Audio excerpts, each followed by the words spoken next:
A little backstory is needed, so please bear with me. Growing up, I, 27F, had a childhood friend, Angie, 27F, who was as close as a real sister. We spent entire weekends at each other's places, celebrated family events, etc., from age 6 until 18. I even lived at her place in 2nd grade while my parents went through a nasty divorce.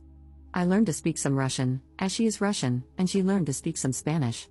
Needless to say, her older brother and little sister were like family to me.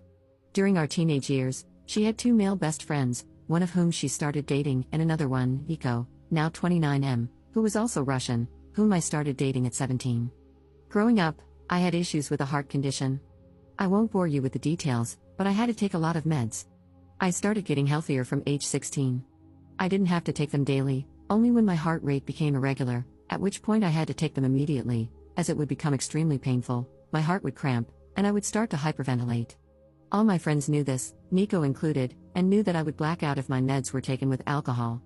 I didn't smoke or drink much growing up as a result, since I was worried about my health and only drank at home or in a safe setting. The legal drinking age is 16 here, and I only drank wine or beer, if at all. I had my first time with Nico at 17, and when my parents stayed at a retreat 2 weeks later, he came over for a date night. I did drink 1 glass of wine, but later started having health issues, which resulted in me taking my meds and becoming unconscious. I was a bit sore the next morning but didn't think much of it. 2 weeks later, I informed Nico that I was late on my period, and he started to panic, confessing that he had intimacy with me while I was unconscious. We had done it before, so he didn't think much about it.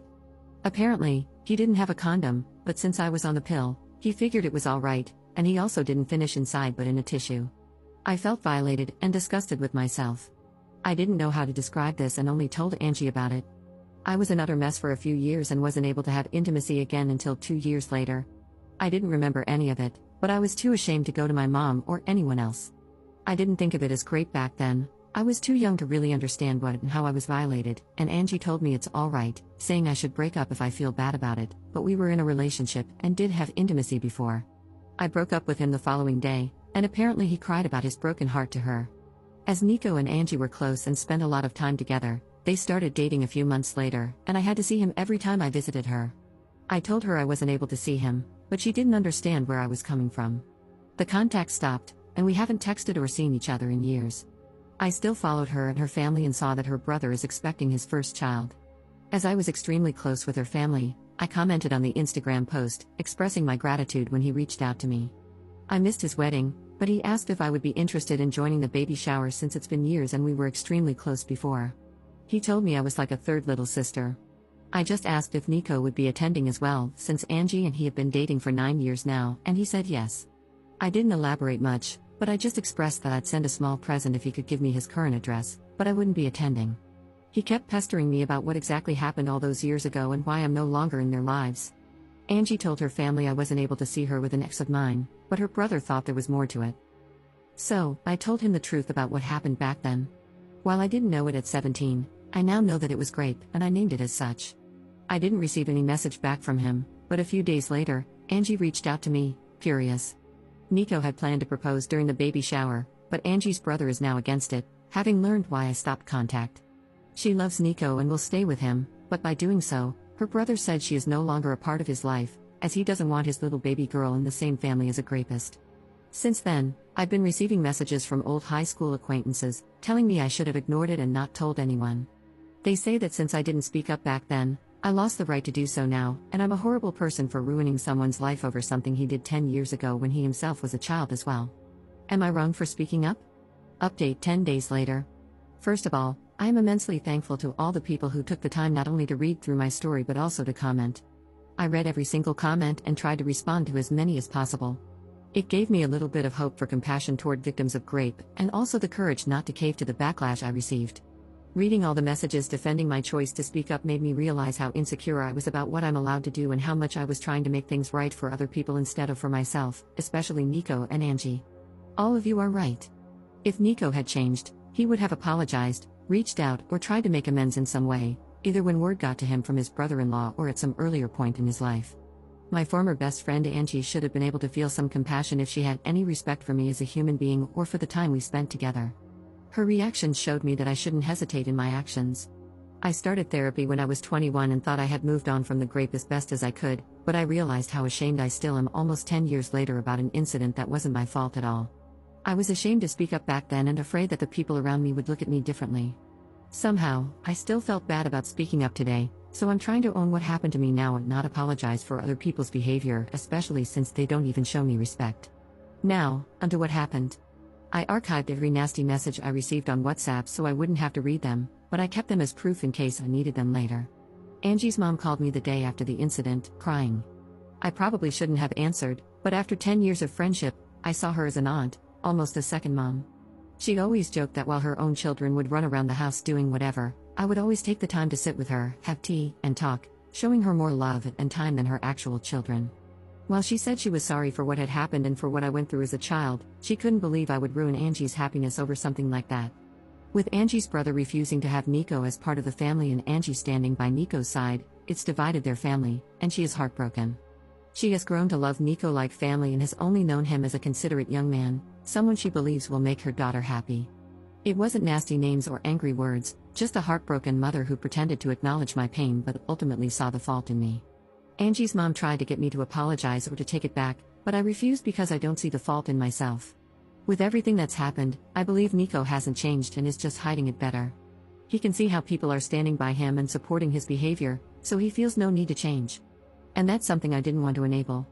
Angie's mom never once used the word grape, and I tried to correct her every time she spoke about it. I kept trying to name it for her to understand better, but she would just start sobbing more. It didn't make sense for us to continue the conversation.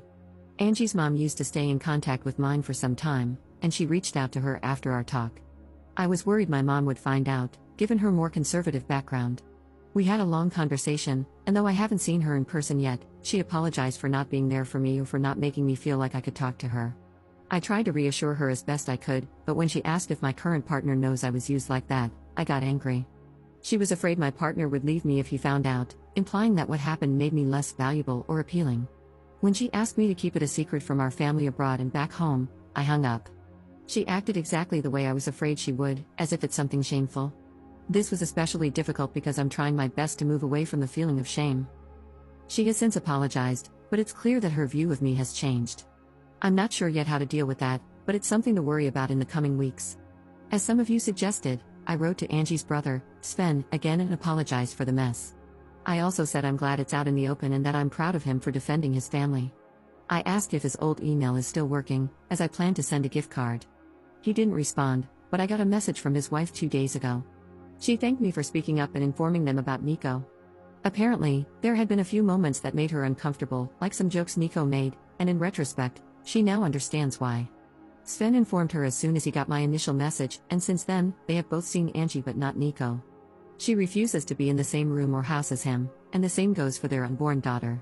Sven and Angie's mom have visited their place multiple times, begging them to forgive Nico. Sven has caved a little. Angie and Nico will get married, and Sven will attend, but his wife will not.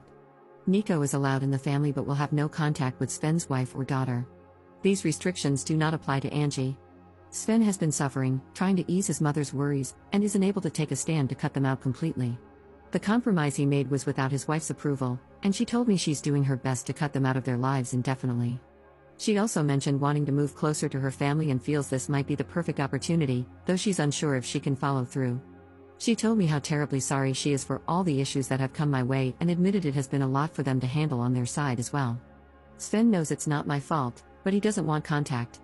It's difficult for him to talk to or see my name because, even though he knows I'm not to blame, he still sees me as the bearer of bad news and the beginning of all this drama.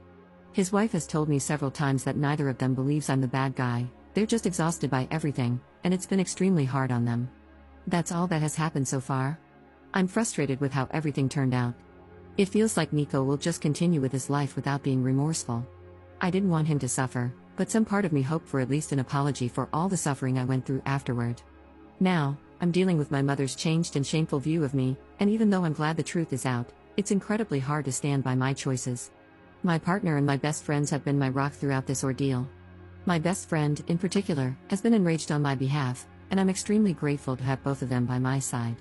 Right now, I'm just emotionally drained, but I'm sure things will get better in a few weeks.